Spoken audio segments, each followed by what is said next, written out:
बोल वृंदावन बिहारी लाल की जय, बाल कृष्ण लाल की जय।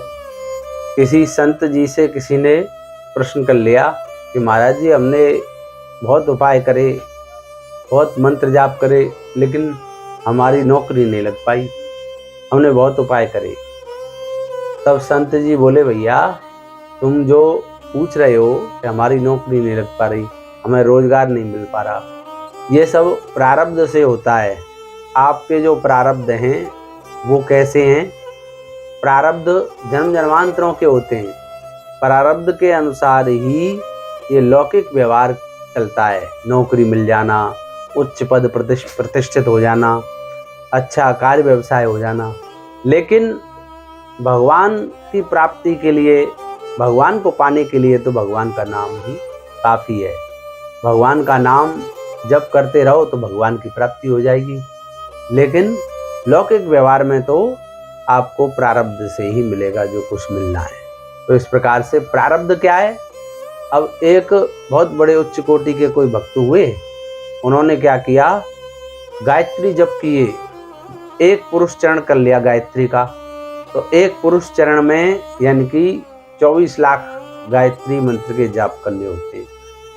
एक पुरुष चरण किया, दूसरा किया, तीसरा किया, लेकिन फिर भी उनको धन की प्राप्ति नहीं हुई। उनके माता पिता रोगी थे, तो वो उनको स्वस्थ करने के लिए उनके पास धन नहीं था, तो वो चाह रहे थे कि मैं गायत्री का जप करूं तो मुझे धन की प्राप्ति हो जाए, तो उस धन से मैं अपने माता पिता का इलाज करा सकूं। लेकिन जब उन्होंने 23 पुरुष चरण किए तब भी माता गायत्री प्रकट नहीं हुई।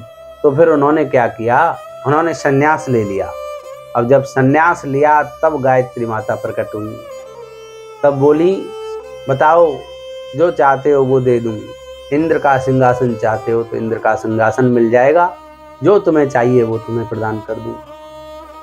अब वो भगत जी बोले, अब क्या करना, अब तो हमने संन्यास ले लिया, अब हमें संसार की चीज़ों से क्या लेना देना।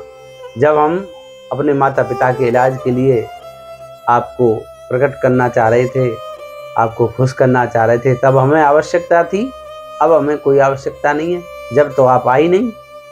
तब माँ गायत्री बोली कि आपके 24 महापाप थे जन्म जन्मांतरों के, वो 24 महापाप, आपके 23 महापाप तो 23 पुरुष चरण किए ना आपने गायत्री मंत्र के, उससे नष्ट हो गए, और 24वां पाप आपने संन्यास ले लिया, आपके वो 24 पाप नष्ट हुए, तो मैं आ गई जैसे ही नष्ट हुए।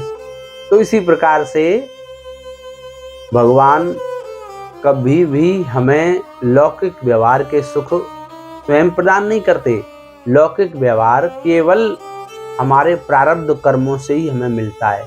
हमारी उन्नति होना, हमारी नौकरी लगना, प्रमोशन होना, हम उच्च पद प्रतिष्ठित हो जाएं, ये सब हमें क्या है कि उसी से मिलता है जो हमारा प्रारब्ध कर्म है। अगर आपने भगवान की प्राप्ति के लिए भगवान को प्रसन्न करना है तो भगवान आपके सारे प्रारब्ध कर्मों को नष्ट कर देंगे। जितने भी आपके महापाप हैं उन सबको नष्ट कर देंगे, अगर आप भगवत प्राप्ति के लिए ऐसा करते हो तो। लेकिन लौकिक व्यवहार के लिए ये करोगे तो ये सब नहीं चलेगा। अब सुदामा जी थे, सुदामा जी को दरिद्रता का श्राप था, वो महादरिद्र थे, इतने दरिद्र थे कि भोजन के लिए भी व्यवस्था नहीं होती, 2-4 दिन भूखे रहना पड़ता था। एक दिन उनकी पत्नी बोली कि आप कोई व्यवस्था देखो ना, अब हम तो 2 दिन 3 दिन 4 दिन भूखे भी रह लेंगे, चरणामृत से भी काम चला लेंगे 2-3-4 दिन, लेकिन बच्चों की व्यवस्था कैसे होगी। अब जब इस प्रकार से सुशीला जी ने कहा तो सुदामा जी बोले, जो भी है भगवान की कृपा से है, जैसे हो रहा है वो सब प्रभु की कृपा से हो रहा है। भगवान द्वारका में, भगवान को द्वारकी रुक्मणी जी भोजन पवा रही थी, तो जैसे ही भोजन दिया उन्होंने ऐसे हाथ रोक दिया। रुक्मणी जी समझ गई, जब कोई आपका भक्त आपको याद करता है, आपको बहुत ज़्यादा स्मरण करता है, बस भक्त कोई कष्ट में होता है तो आप ऐसा करते हो, क्या बात है। बोले मेरा एक परम मित्र है सुदामा, वो बहुत ही दरिद्र है और उसके यहाँ मतलब भोजन व्यवस्था के लिए भी लाले पड़ते हैं। तो रुक्मिणी जी बोली, ओहो, मैं आपकी दासी, मैं लक्ष्मी, मैं पूरे संसार का धन वैभव चलाने वाली, मेरे होते हुए भी वो दरिद्र है, तो मैं उसको धन वैभव सब कुछ प्रदान कर दूं।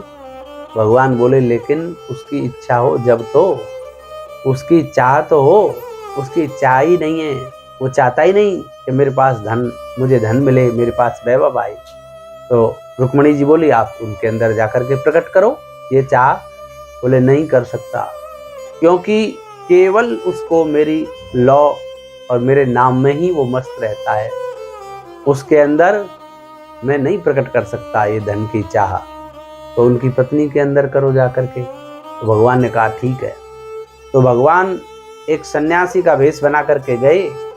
जब सुदामा जी नहीं थे तो सुशीला जी थी, जाकर के भिक्षा मांगी। सुशीला जी बोली कि मैं अपवित्र हूँ, आपको भिक्षा नहीं दे सकती, मेरे यहाँ सूतक लगा हुआ है।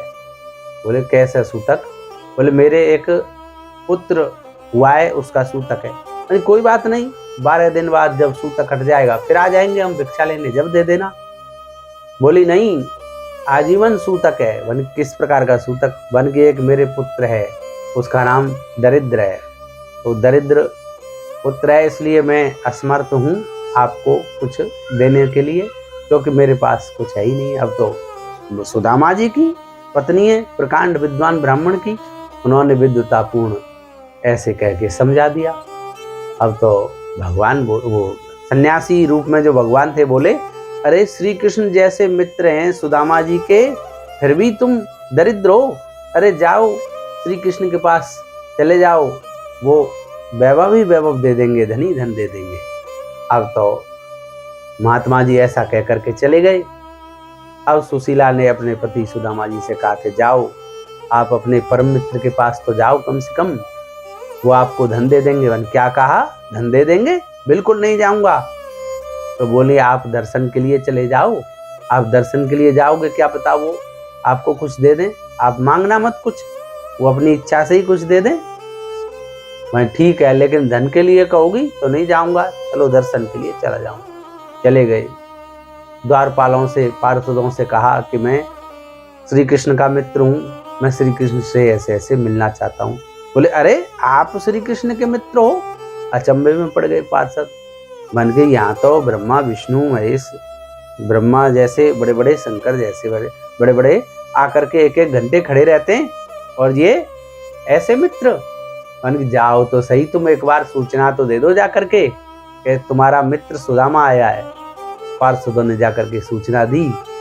तो भगवान ने सुना, जैसे ही सुदामा नाम बताता है, सुदामा, मेरा सुदामा, दौड़े दौड़े चले आए भगवान, बिना खड़ाऊओं के गले से लगा लिया सुदामा को। अंदर रुक्मिणी जी का जो पलंग था, वैभव युक्त महल, उस पलंग पर जाकर के बैठाया रुक्मिणी जी के में, सेवा करी। जब सुदामा जब रहे वहां तो उनको बढ़िया वस्त्र आभूषण पहनाए। जब जाने लगे तो बोले भगवान श्री कृष्ण, इन आभूषणों को उतार दो, रास्ते में तुम्हें चोर मिल सकते हैं, इन वस्त्रों को उतार दो, बहुत कीमती हैं, और चोर तुम्हारे साथ कुछ भी कर सकते हैं, अपने वही वस्त्र पहन के जाओ। अब सुदामा जी चल दी। सुदामा जी सोच रहे हैं कि सुशीला कह रही थी, अब वो भी सब उतार लिए, देने की क्या चल रही है। वैसे तो हमें कुछ चाहिए नहीं, उनके मन में तो कोई चाह ही नहीं थी सुदामा के में। अब इस प्रकार भगवान की जब कृपा होती है तो जन्म जन्मांतरों के सभी प्रारब्धों को भस्म करके भक्त के लिए जाने क्या लौटा दें, क्या दे दें, जैसे सुदामा को दिया। इसलिए कभी भी ये नहीं सोचना चाहिए कि हम भगवान की ये भक्ति करते हैं, ये मंत्र जाप करते हैं, ये पूजा करते हैं, हमारे साथ ये नहीं हो रहा, हमारी नौकरी नहीं लग रही, हमारी प्रमोशन नहीं हो रही, हमारा व्यापार नहीं चल रहा। ये सब होगा आपके प्रारब्ध से। लेकिन आप हरि नाम जप करोगे तो आपके प्रारब्ध जितने भी अशुभ पाप कर्म हैं, प्रभु उनको भस्म कर सकते हैं। इसी के साथ जय श्री कृष्ण, जय श्री राधे। बोल वृंदावन बिहारी लाल की जय।